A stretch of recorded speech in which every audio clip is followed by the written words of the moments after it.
Good morning students. आज अपने बात करेंगे फोटोसिंथेसिस प्रोसेस की। देखो फोटोसिंथेसिस प्रोसेस है क्या।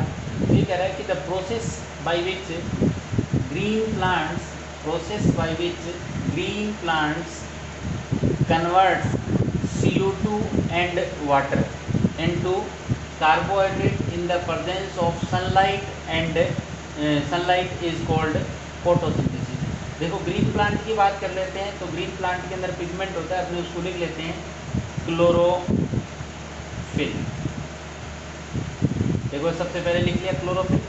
उसके बाद बात करें कि in the presence of sunlight, तो क्लोरोफिल आप लोगों ने लिख लिया और सनलाइट भी लिख लेते हैं। सनलाइट और क्लोरोफिल बोथ आ गए। इसके बाद बात कर रहे हैं कि ग्रीन प्लांट और CO2 प्लस में वाटर मॉलिक्यूल जो है उन दोनों को कंबाइंड करके in the presence of sunlight और ग्रीन प्लांट मीन्स क्लोरोफिल और कन्वर्ट कर देंगे C6H12O6, यानी ये कार्बोहाइड्रेट है, मोनोसेक्राइड है। और इसके अलावा इस प्रोसेस में आप लोगों को ऑक्सीजन जो है वो भी रिलीज होगी और साथ में वाटर मॉलिक्यूल भी रिलीज होंगे। तो ये एक प्रोसेस है जिसको आप लोग जनरली डेफिनेशन के अकॉर्डिंग देखें। Green plant means chlorophyll, sunlight, इसकी प्रेजेंस में CO2 एंड वाटर को ज्वाइंट किया और ज्वाइंट करके किसकी फॉर्मेशन होगी, कार्बोहाइड्रेट की। Oxygen as a by product release होगा और साथ में वाटर मॉलिक्यूल भी कुछ रिलीज होंगे। देखिए इस प्रोसेस में बात करें अपने कि फूड फॉर्मेशन हो रहा है, इसलिए इस प्रोसेस को आप एक अलग से नेम भी दे सकते हो। वो है आप लोगों का एनाबोलिक रिएक्शन इसको बोल सकते हैं, या एनाबोलिक प्रोसेस भी इसको बोल सकते हैं। एनाबोलिक प्रोसेस या फिर आपके फूड फॉर्मेशन प्रोसेस भी आप लोग इसको बोल सकते हैं। फूड फॉर्मेशन प्रोसेस, या आप लोग इसको सिंथेसिस प्रोसेस भी नेम दे सकते हैं। देखो नेचर के अंदर फूड के फॉर्मेशन की एकमात्र प्रोसेस है वो आप लोगों की कौन सी है, फोटोसिंथेसिस की प्रोसेस है। देखिए इस इक्वेशन को पहले तो बैलेंस करते हैं। इसके अंदर 6 मॉलिक्यूल ऑफ CO2 जो है, 12 मॉलिक्यूल ऑफ वाटर यूज होंगे, 1 मॉलिक्यूल ग्लूकोज का, 6 मॉलिक्यूल ऑक्सीजन के एंड 6 मॉलिक्यूल वाटर के रिलीज हो जाएंगे। अब इस प्रोसेस को थोड़ा सा ध्यान से देखें आप लोग। तो यहाँ देखें ये जो आपकी प्रोसेस, ये जो वाटर मॉलिक्यूल है, ये water molecule further break down होगा हाइड्रोजन आयन प्लस में OH आयन के। ये OH आयन तो क्या करेंगे भाई, इधर से देखना, ये OH आयन तो धीरे धीरे रिलीज करेंगे किसको भी, ऑक्सीजन को। तो ये हाइड्रोजन आयन क्या करेगा, इस कार्बन डाइऑक्साइड के साथ यानी CO2 के साथ बाइंड होकर ये फॉर्मेशन करेगा किसकी भी, C6H12O6 यानी ग्लूकोज फॉर्मेशन करने वाला है। तो आप लोग भी बता सकते हैं कि जो अपर वाली प्रोसेस है, ये अपर वाली प्रोसेस जो है वो तो है रिडक्शन रिएक्शन। कैसी रिएक्शन है अभी, रिडक्शन रिएक्शन है ये प्रोसेस जो होती है रिडक्शन। और इधर देखें वाटर जो वाली ये जो प्रोसेस है, इसमें ऑक्सीजन जो है हाइड्रोजन रिलीज हो रहा है, ये आपकी प्रोसेस होगी ऑक्सीडेशन प्रोसेस। यानी ये जो फोटोसिंथेसिस की जो प्रोसेस है, फोटोसिंथेसिस की प्रोसेस बहुत टाइप ऑफ रिएक्शन शो कर रही है अपने। कौन कौन सी भी, ये रिडक्शन रिएक्शन भी शो कर रही है और ऑक्सीडेशन प्रोसेस जो है वो भी शो कर रही है। तो इस टाइप से इस प्रोसेस को आप लोग यानी फोटोसिंथेसिस की प्रोसेस को आप एक अलग से नेम भी दे सकते हैं। वो बोल सकते हैं रेडॉक्स रिएक्शन। क्यों बोल सकते हैं कि रिडक्स रिएक्शन में ऑक्सीडेशन एंड रिडक्शन दोनों प्रोसेस होती है, तो यहाँ भी अपने ऑक्सीडेशन एंड रिडक्शन दोनों प्रोसेस जो है वो कंप्लीट होगी। दूसरा पॉइंट इस रिएक्शन से आप लोगों को सामने निकल के आ रहा होगा कि ये जो ऑक्सीजन निकल रही है, यानी जो नेचर के अंदर ऑक्सीजन अपने को रेस्पिरेशन के लिए अपनों को जो मिल रही है वो फोटोसिंथेसिस प्रोसेस से रिलीज हो रही है। बट इस प्रोसेस में आप लोग देखें तो ये ऑक्सीजन आ कहाँ से रही है, CO2 से नहीं आ रही है, कहाँ से आ रही है भी, वाटर मॉलिक्यूल से। तो एक तो यहाँ से ये इक्वेशन से क्लियर हो गया it comes from वाटर, यानी ये जो CO2 है वो वाटर मॉलिक्यूल से ही इवॉल्व हो रही है, वाटर मॉलिक्यूल से निकल रही है। और CO2 से किसकी फॉर्मेशन हो रही है? ग्लूकोज की फॉर्मेशन हो रही है, कार्बोहाइड्रेट की फॉर्मेशन हो रही है। तो देखें, दोबारा से देखें इस प्रोसेस को, यानी कार्बोहाइड्रेट सिंथेसिस हो गया, CO2 एंड वाटर को यूज किया, किसने? क्लोरोफिल, यानी ये ग्रीन प्लांट को रिप्रेजेंट कर रहा है। ग्रीन जो है ना, ग्रीन को रिप्रेजेंट कर रहा है। ग्रीन प्लांट्स की बात करें अपने तो क्लोरोफिल आ जाएगा, उसके अंदर पिगमेंट है ये। और सनलाइट की बात करें तो लाइट एनर्जी जो होती है ये एज ए एनर्जी सोर्स है, भी एनर्जी सोर्स है। अब देखें इसमें ये एनर्जी सोर्स है, फिजिकल एनर्जी है सनलाइट, और इधर ग्रीन प्लांट यानी बायोकेमिकल प्रोसेस है। तो इसको कई बार फिजिको केमिकल रिएक्शन भी नेम दे देते हैं, फिजिको केमिकल रिएक्शन भी आप लोग बोल सकते हैं। तो ये आपके फोटोसिंथेसिस की डेफिनेशन की प्रोसेस कंप्लीट हुई कि फोटोसिंथेसिस है क्या, फोटोसिंथेसिस जो है वो किस टाइप से कंप्लीट होगा। एक बार आप इसका स्क्रीनशॉट लें, फिर अपने आगे बात करते हैं। देखिए भाई, ये फोटोसिंथेसिस की प्रोसेस होती है वो सबसे पहले तो अपने प्रेजेंट इन ऑल प्लांट्स, जितने भी प्लांट्स है, ग्रीन प्लांट्स जो है सब के अंदर ये प्रोसेस प्रेजेंट होती है। बट इसका एक एक्सेप्शन है, एक्सेप्ट इन कसकटा, यानी जो अमर बेल होती है, कसकटा जो है वो अमर बेल है, मैं यहाँ लिख देता हूँ अमर बेल, उसके अंदर फोटोसिंथेसिस की प्रोसेस जो है वो नहीं होती। इसके अलावा एब्सेंट इन एनिमल्स, जितने भी एनिमल्स है उनके अंदर फोटोसिंथेसिस की प्रोसेस जो है वो एब्सेंट होती है। इसकी डिस्कवरी जो है, डिस्कवर्ड बाय स्टीफन हेल्स, जिसको आप प्लांट फिजियो का फादर बोल रहे हैं, उसने इसकी डिस्कवरी की थी। और फर्स्ट टाइम ये जो फोटोसिंथेसिस की प्रोसेस है ये मिला था बैक्टीरिया, यानी ये प्रोसेस जो है वो बैक्टीरिया जो थे, उन बैक्टीरिया के अंदर फोटोसिंथेटिक जो बैक्टीरिया थे उनमें इनकी डिस्कवरी हुई थी। बट ये जो थे, ये बैक्टीरिया में जो फर्स्ट सिंथेसिस प्रोसेस थी वो नॉन ऑक्सीजेनिक थे, ऑक्सीजेनिक, यानी इनमें ऑक्सीजन जो है वो इवॉल्व नहीं हो रही थी, ऑक्सीजन इज नॉट इवॉल्व, यानी oxygen as a by product नहीं निकल रही थी, यहाँ सल्फर निकल रही थी। क्या निकल रही थी भी? Sulphur as a by product जो है वो निकल रही थी। और first photosynthetic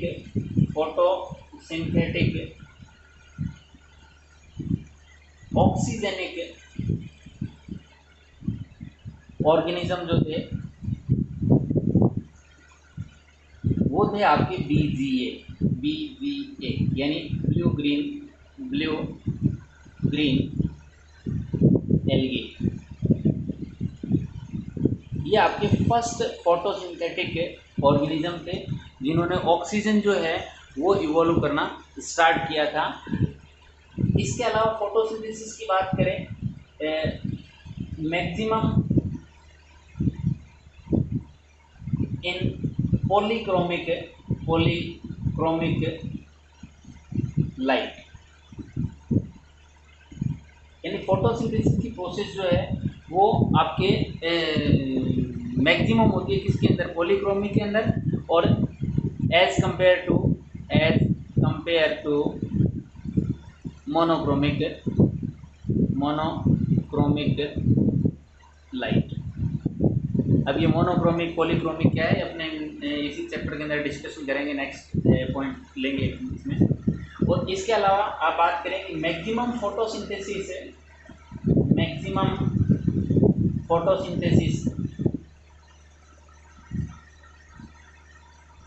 present in aquatic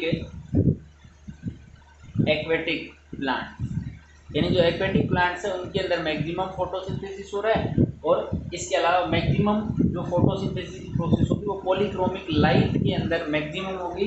या यूँ मान लें कि मोर फोटोसिंथेसिस, मैक्सिमम को कट करके मैं मोर ले लेता हूँ यहाँ पे, more in polychromic light as compare to monochromic light. इसका भी एक स्क्रीनशॉट लें, उसके बाद आगे अपने बात कर रहे हैं। अब कुछ बात करते हैं अपने हिस्टोरिकल पॉइंट ऑफ व्यू से कि फोटोसिंथेसिस से रिलेटेड जो प्रोसेस थी उससे रिलेटेड कुछ साइंटिस्ट के नेम है अपने, वो याद रखने हैं। इसमें सबसे पहले साइंटिस्ट की बात कर रहे हैं अपने, वो कर रहे हैं स्टीफन हेल्स की। स्टीफन हेल्स, जिसको आप लोग फादर ऑफ प्लांट फिजियोलॉजी भी बोलते हैं। अभी अपने लिखा था डिस्कवर्ड फोटोसिंथेसिस प्रोसेस, यानी फोटोसिंथेसिस प्रोसेस को डिस्कवर करने का जो क्रेडिट है वो भी किसको जाता है भाई, आपके स्टीफन हेल्स को जाता है। सेकंड जो साइंटिस्ट है उसका डिस्कशन करें, वो इम्पोर्टेंट आ रहा है इसमें, जोसेफ प्रिस्टले। जोसेफ प्रिस्टले की बात करें, जोसेफ प्रिस्टले जो है वो फोटोसिंथेसिस की प्रोसेस में इसलिए इम्पोर्टेंट है, इसने बताया था कि ड्यूरिंग फोटोसिंथेसिस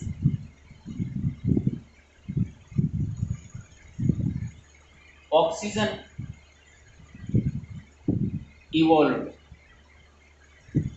यानी फोटोसिंथेसिस की प्रोसेस के टाइम में ऑक्सीजन जो है वो इवॉल्व हो रही है, और ये ऑक्सीजन जो है वो एटमॉस्फेरिक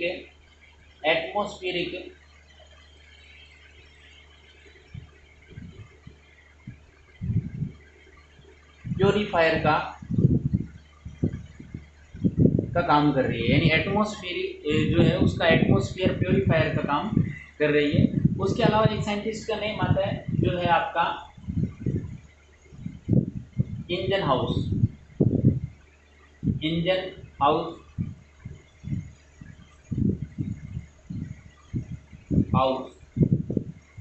एक जॉन इंजन हाउस। इस जॉन इंजन हाउस की बात करें आप लोग, तो इसने सबसे पहले बताया था कि सनलाइट जो है, सनलाइट इज नेसेसरी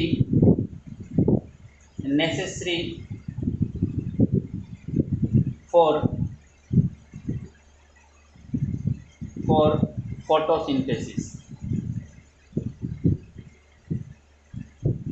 यानी फोटोसिंथेसिस की प्रोसेस के लिए सनलाइट जो है वो नेसेसरी है। ये बात सबसे पहले बताई थी आपके इंजन हाउस ने। उसके अलावा बात करें अपने, एक साइंटिस्ट आता है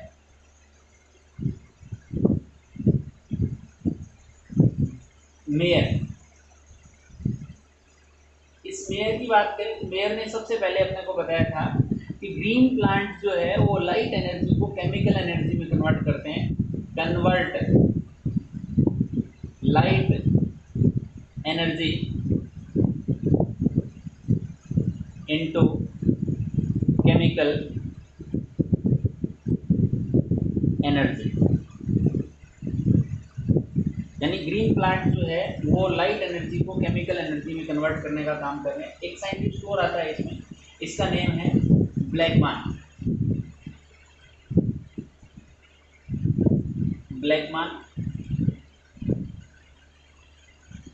देखो ब्लैकमैन की बात करें आप लोग, तो ब्लैकमैन का एक तो आप लोगों को याद आ रहा होगा, अपने इकोलॉजी में डिस्कशन किया था, लॉ ऑफ लिमिटिंग फैक्टर जो है, लॉ ऑफ लिमिटिंग फैक्टर, वो आपका किसने दिया था भाई, ब्लैकमैन ने दिया था। दूसरा, ये जो ब्लैकमैन साइंटिस्ट है वो फोटोसिंथेसिस के अंदर इसलिए पॉपुलर है कि इस फोटोसिंथेसिस रिएक्शन में एक डायरेक्ट रिएक्शन जो थी, उन डायरेक्ट रिएक्शंस के बारे में बताया था किसने भी, ब्लैकमैन ने। तो इसलिए आप लोगों का ये ब्लैकमैन जो साइंटिस्ट है वो भी फेमस है। इसके अलावा बात करें अपने सी बी वॉन नील की, एक साइंटिस्ट है, फेमस साइंटिस्ट है जी, सी बी वान नील। इस नील साइंटिस्ट की बात करें अपने, तो नील साइंटिस्ट जो है वो इसलिए फेमस है इसमें फोटोसिंथेसिस की प्रोसेस में, इसने अपने बताया भाई कि जो O2 इवॉल्व हो रही है, O2 release in photosynthesis comes from water. यानी इस बंदे ने ये बताया कि वाटर के ब्रेकडाउन होने से CO2 आती है, नॉट फ्रॉम CO2। इसी से रिलेटेड एक साइंटिस्ट था रॉबर्ट हिल, जो साइंटिस्ट था रॉबर्ट हिल, इस रॉबर्ट हिल को याद किया जाता है हिल रिएक्शन, हिल रिएक्शन, या फिर इनको बोलते हैं आप लोग photolysis of water reaction, photolysis of water, photolysis of water. देखो इस बंदे ने ये बताया कि जो ऑक्सीजन इवोल्यूशन हो रहा है, यानी ऑक्सीजन जो निकल रही है वो CO2 रिडक्शन से सेपरेट है। यानी इसकी भी वही बात थी कि ऑक्सीजन जो है वो कहाँ से आ रही होगी, वाटर से आ रही होगी। हालांकि ये बात किसने बताई थी, वान नील ने बताई थी, बट रॉबर्ट हिल जो था उसने ये बताया था कि फोटोलाइसिस ऑफ वाटर यानी ऑक्सीजन इवॉल्व्ड इज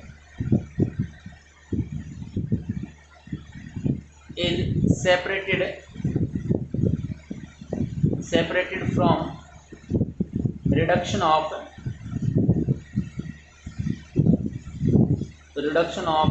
CO2। यानी जो ऑक्सीजन इवॉल्व हो रही है इसमें फोटोसिंथेसिस की प्रोसेस में, वो किससे सेपरेट है, रिडक्शन ऑफ CO2, यानी CO2 के रिडक्शन से या CO2 से इसका कोई लिंक नहीं है, ये डिफरेंट मॉलिक्यूल से। और दूसरा मॉलिक्यूल कौन सा आ रहा है कि आपका वाटर, तो वाटर मॉलिक्यूल से ये रिलीज हो रही है। तो ये हिस्टोरिकल पॉइंट, एक बार इसका स्क्रीनशॉट लें, उसके बाद आगे चलते हैं। इसके बाद जो साइंटिस्ट आ रहे हैं वो आ रहे हैं आपके 9 नंबर पे ले लेते हैं रूबेन एंड कामेन। देखो ये रूबेन एंड कामेन जो साइंटिस्ट थे, इन दोनों साइंटिस्ट का रोल जो है वो बहुत इंपॉर्टेंट था, और इन बंदों का एग्जाम में क्वेश्चन पूछा ही जाता है इनसे रिलेटेड। देखो था क्या, इन्होंने यूज किया था using radio isotope of oxygen, यानी ऑक्सीजन 18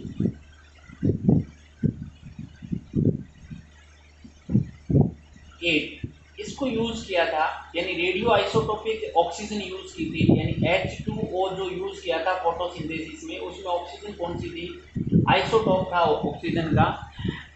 और इसी प्रोसेस से इन्होंने ये प्रूव किया था, proved that oxygen released in photosynthesis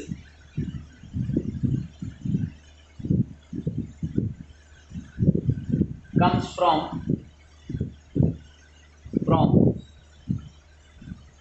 water. यानी इन्होंने वाटर मॉलिक्यूल ये यूज किया, और जो ऑक्सीजन रिलीज हुई उस ऑक्सीजन को चेक किया, तो उनको पता लगा कि रियल में वो ऑक्सीजन थी, वो कौन सी थी, ऑक्सीजन का आइसोटोप था। और इसी बेस पे इन्होंने कहा कि जो ऑक्सीजन है, रियल में जो ऑक्सीजन है वो कौन सी आ रही है, वाटर मॉलिक्यूल के ब्रेकडाउन से ही आ रही है। देखिए दोबारा से देखिए इसको, इन्होंने यूज क्या किया कि मान लो मैं यहाँ एक इक्वेशन लिख लेता हूँ कि CO2 जो थी इसमें तो ऑक्सीजन थी नॉर्मल ऑक्सीजन थी।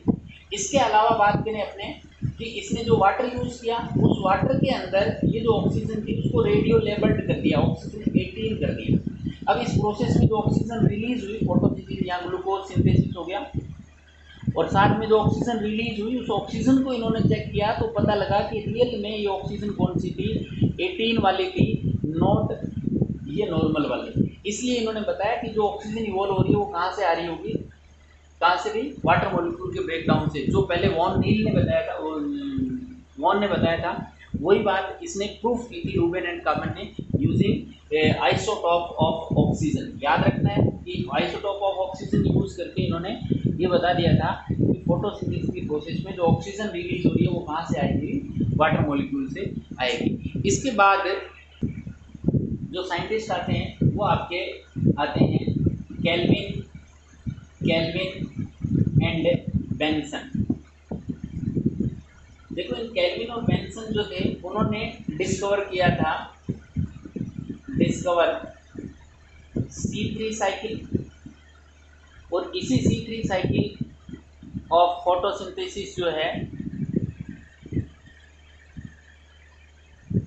इसी को आप लोग नेम देते हैं केल्विन साइकिल। और ये एक यूनिक प्रोसेस है और इन्होंने यूज किया था by using radio isotope of carbon, radio isotope of carbon यानी कार्बन 14 को यूज किया था। जिस टाइप से इन्होंने रूबेन एंड कामेन ने ऑक्सीजन का आइसोटोप यूज किया था, उसी टाइप से इन्होंने रेडियो आइसोटोप यूज किया था किसका भी, कार्बन 14 का।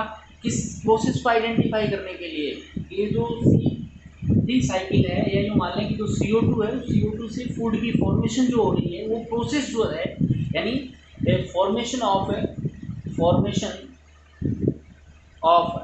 C6H12O6 यानी glucose formation from CO2।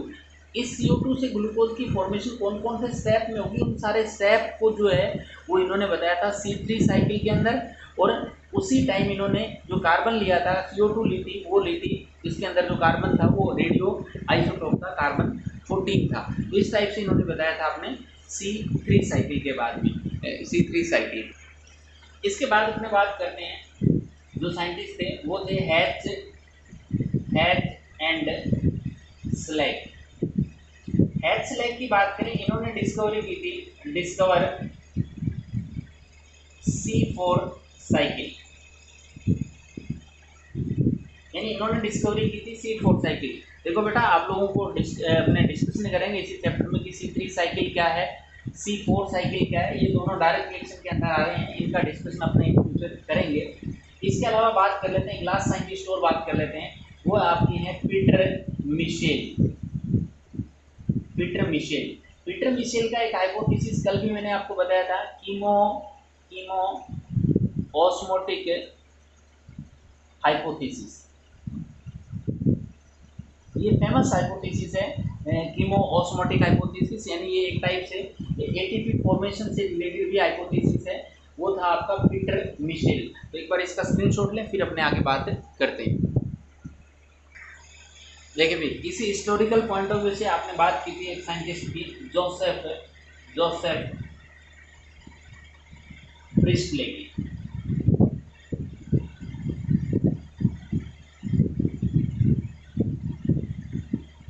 Joseph Presley की बात करें, जोसेफ प्रिस्टले का एक एक्सपेरिमेंट है।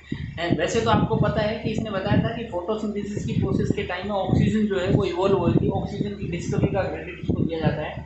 बट इसका फेमस एक्सपेरिमेंट है वो देख लें कैसा है। आप लोगों को कई बार ऐसा एक्सपेरिमेंट की डायग्रामेटिक व्यू से क्वेश्चन पूछ लेते हैं, इस टाइप से आप लोग बेल जार की बात कर लेते हैं, ग्लास का बना हुआ बेल जार है ये, इस टाइप से। इस बंदे ने क्या किया, इसको ग्लास बेल जार को ग्लास स्लाइड के ऊपर, ग्लास के ऊपर ही इसको रख दिया है और यहाँ से इसको सील बंद कर दिया और इसके अंदर एक माउस जो है उसको रख दिया।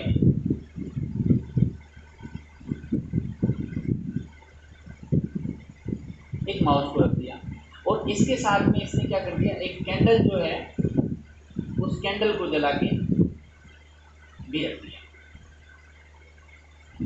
इस टाइप से जला के रख दिया। इसने क्या कहा कि कुछ टाइम बाद में ये जो माउस है, ये माउस जो है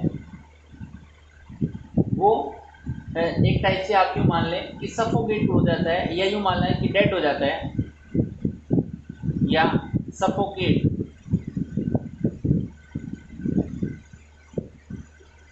हो जाएगा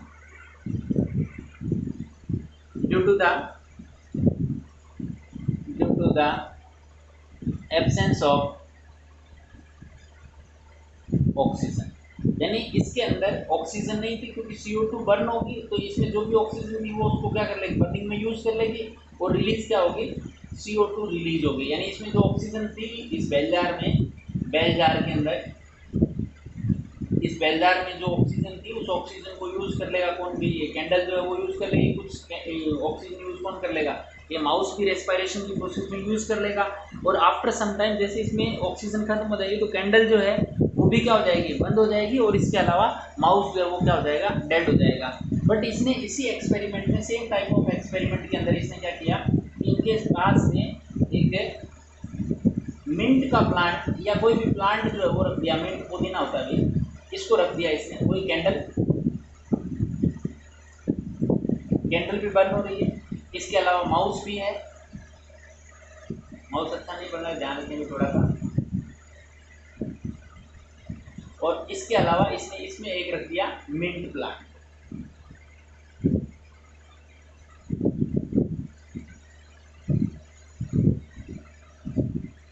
इस टाइप से प्लांट रख दिया। अब देखो इसने आफ्टर सम टाइम इसको ऑब्जर्व किया तो नो इफेक्ट था, कोई भी इफेक्ट नहीं था। यही मान लें कि जो माउस था वो लाइव था। इसका रीज़न क्या था, क्योंकि जो ऑक्सीजन चाहिए थी वो किससे मिल रही थी, इस मिंट के प्लांट में जो फोटोसिंथेसिस हो रही थी, क्योंकि ग्लास था तो फोटोसिंथेसिस की प्रोसेस हो रही है, सनलाइट आ रही है इसके पास, और वाटर इसको मिल रहा था। इस वजह से फोटोसिंथेसिस में जो ऑक्सीजन रिलीज हुई, तो ऑक्सीजन को कुछ तो यूज कर रही थी कौन, कैंडल, और दूसरा कौन यूज कर रहा था, माउस यूज कर रहा था। एंड इनकी डेथ नहीं हुई, इसीलिए इसने बताया कि फोटोसिंथेसिस की प्रोसेस जो है उस प्रोसेस में सनलाइट जो ऑक्सीजन जो है वो as a by product release होती है। यानी ऑक्सीजन इवोल्यूशन के बारे में इसने बताया था जोसेफ प्रिस्टली ने। आप इस टाइप से थोड़ा सा इसका एक्सपेरिमेंट याद रखें अभी, और इसका स्क्रीनशॉट ले लें तुरंत। इन सब के अलावा अपने एक साइंटिस्ट और आता है जिसका नेम है T.W. एंगलमैन।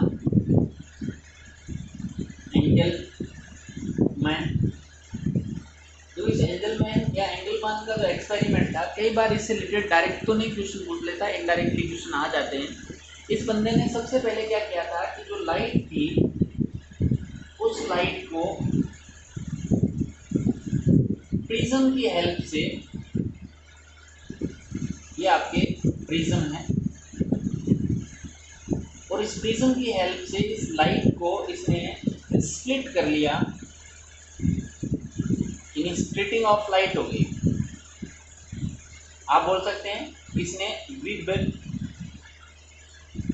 जो है उसको निकाल लिया, डिफरेंट जो रेडिएशन थी उनको अलग अलग कर लिया। विजिबल लाइट जो थी उसको विबग्योर की फॉर्म में, आपको पता है violet, indigo, blue, green, yellow, orange and red, इस टाइप से इसके स्पेक्ट्रम को अलग अलग कर दिया। और अब इस स्पेक्ट्रम को, यानी जो डिफरेंट स्पेक्ट्रम थे उन डिफरेंट स्पेक्ट्रम्स को इसने यूज़ किया। क्लेडोफोरा एक एल्गी थी, ग्रीन एल्गी जो थी क्लेडोफोरा, मैं इस टाइप से लिख रहा हूँ, ये मान लेते हैं कि क्लेडोफोरा एल्गी है।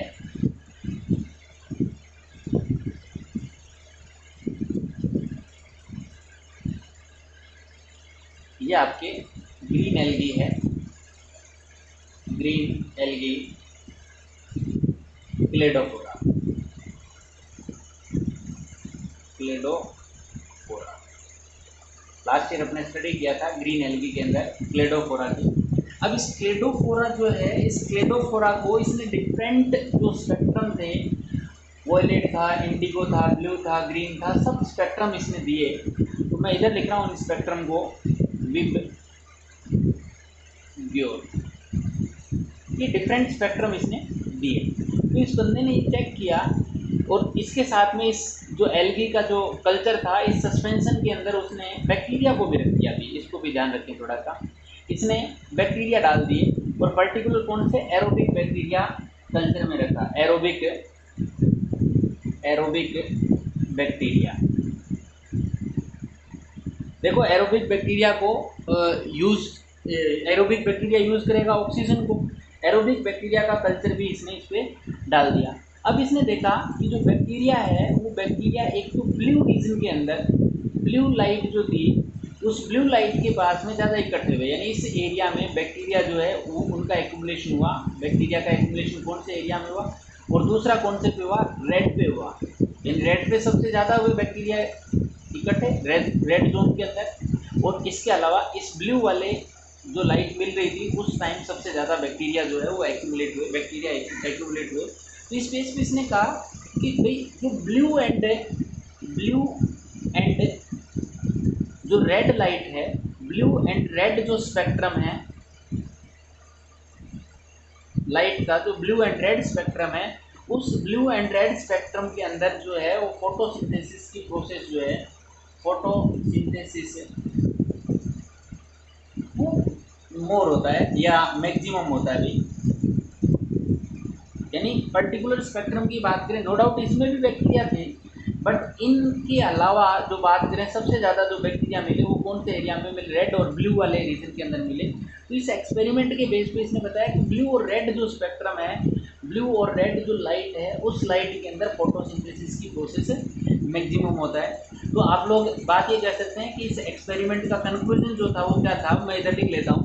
इस एक्सपेरिमेंट के बेस पे इसने लिखा कि जो absorption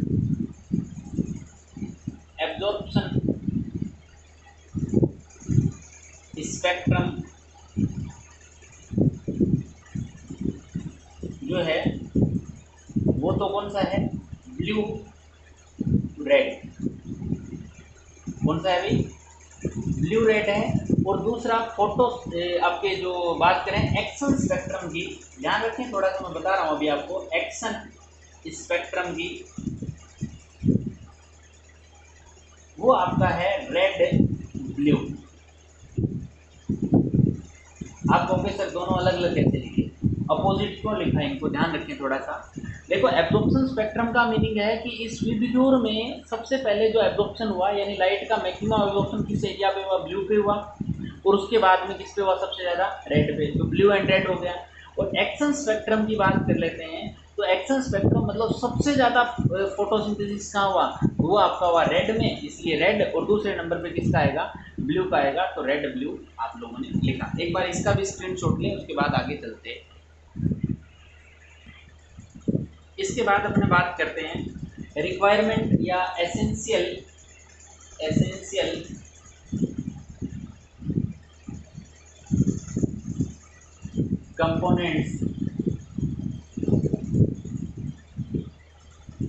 components of photosynthesis, sorry for photosynthesis.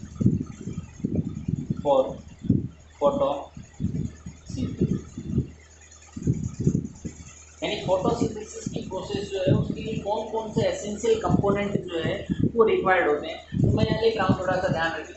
सबसे पहले तो अपने को चाहिए ग्रीन प्लांट। क्या चाहिए भी, ग्रीन प्लांट। अब ग्रीन प्लांट की बात करेंगे तो ग्रीन प्लांट में भी पूरा प्लांट की रिक्वायरमेंट नहीं है, अपने को रिक्वायरमेंट है किसकी भी, क्लोरोप्लास्ट की। और क्लोरोप्लास्ट में प्रेजेंट होंगे आप लोगों की क्या भाई, पिगमेंट।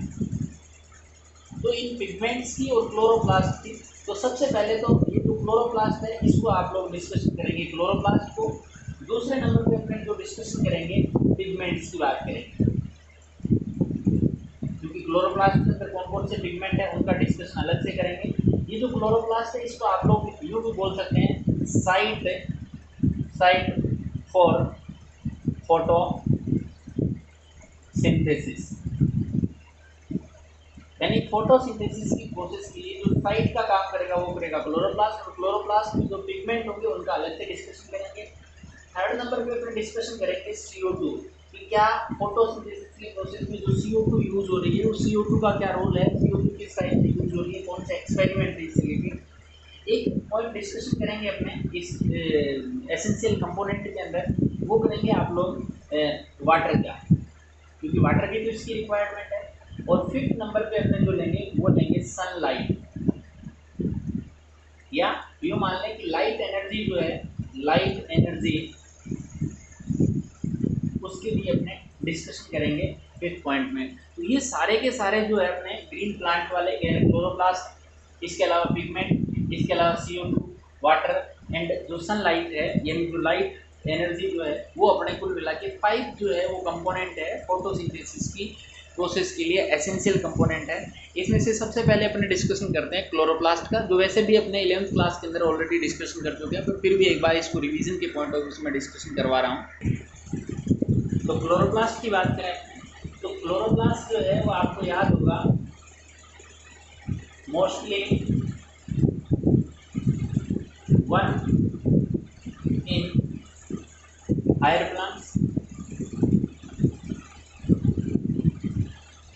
यानी हायर प्लांट्स के अंदर वन सेल के अंदर मोस्टली वन क्लोरोप्लास्ट अपने को मिल रहा है। दूसरा क्लोरोप्लास्ट जो है उसको आप लोग semi semi autonomous autonomous cell organelle भी नेम दे रहे हैं। इसके अलावा क्लोरोप्लास्ट जो है वो लार्जेस्ट सेल ऑर्गेनेली। इसके अलावा यदि आप लोग क्लोरोप्लास्ट की बात करें कि क्लोरोप्लास्ट जो है वो वैसे आपको पता होगा कि क्लोरोप्लास्ट की स्ट्रक्चर में थोड़ा सा आपको, क्योंकि अपने काम की चीज़ यही है, लास्ट ईयर भी हालांकि बताया था आप लोगों को, फिर भी अपने एक बार इसका डिस्कशन कर रहे हैं स्ट्रक्चर का, कि क्लोरोप्लास्ट है वो अपने को डबल मेम्ब्रेन बाउंडेड स्ट्रक्चर की फॉर्म में मिल रहा है। यानी क्लोरोप्लास्ट एक double membrane bounded cell organelles है। इस टाइप से इसके अंदर इनर और आउटर मेम्ब्रेन अपने को मिलने वाली है। दूसरा पॉइंट अपने बात करें कि इस क्लोरोप्लास्ट के इन साइड में अपने को जो इनर मेम्ब्रेन है उससे खूब सारे इस टाइप से लेमिली अपने को मिल रही है। इन्हीं लेमिली को आप, यानी इनके जॉइंट पार्ट को या लेमिली को आप लोग बोलते हैं ग्रेना। क्या बोलते हैं भाई? Grana part. और इसके अंदर जो लिक्विड होता है उस लिक्विड को या स्पेस जो है उस स्पेस को बोल रहे हैं आप लोग स्ट्रोमा पार्ट।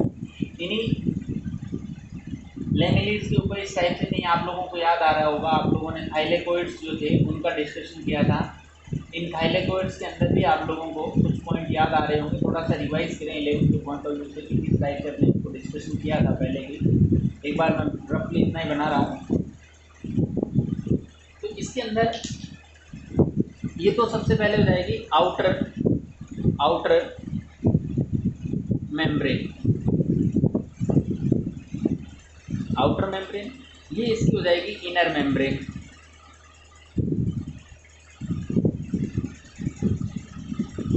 ये दोनों के बीच में पेरीप्लास्टिडल स्पेस, पेरीप्लास्टिडल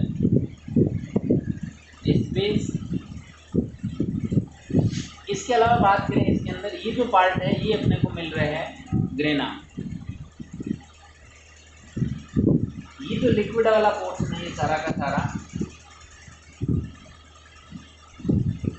इस लिक्विड पोर्शन को जो मैं ब्लू कलर से थोड़ा सा डिटेक्ट कर रहा हूँ इस टाइप से, इस पार्ट को आप बोलते हैं स्ट्रोमा। इस स्ट्रोमा पार्ट के अंदर अपने को कुछ स्पेशल स्ट्रक्चर मिल रही है, जो डीएनए मिल रहा है। इस डीएनए को आप लोग बोलते हैं क्लोरोप्लास्टिडल डीएनए। इसके अलावा इसके अंदर अपने को राइबोसोम भी मिलते हैं।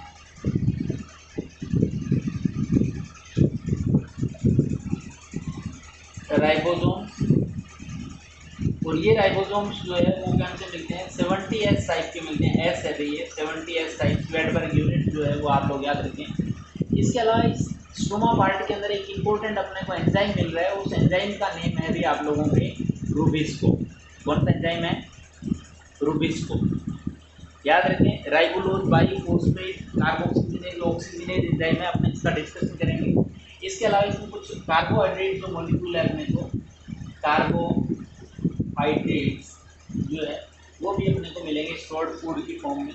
अब इस ग्रेना वाले पार्ट पे चलते हैं। इस ग्रेना पार्ट के अंदर ये जो स्ट्रक्चर आप लोगों को दिख रही होगी, इतनी जो स्ट्रक्चर दिख रही होगी, ये वाली स्ट्रक्चर जो दिख रही है, इस स्ट्रक्चर को आप लोग नेम देते हैं थाइलेकोइड।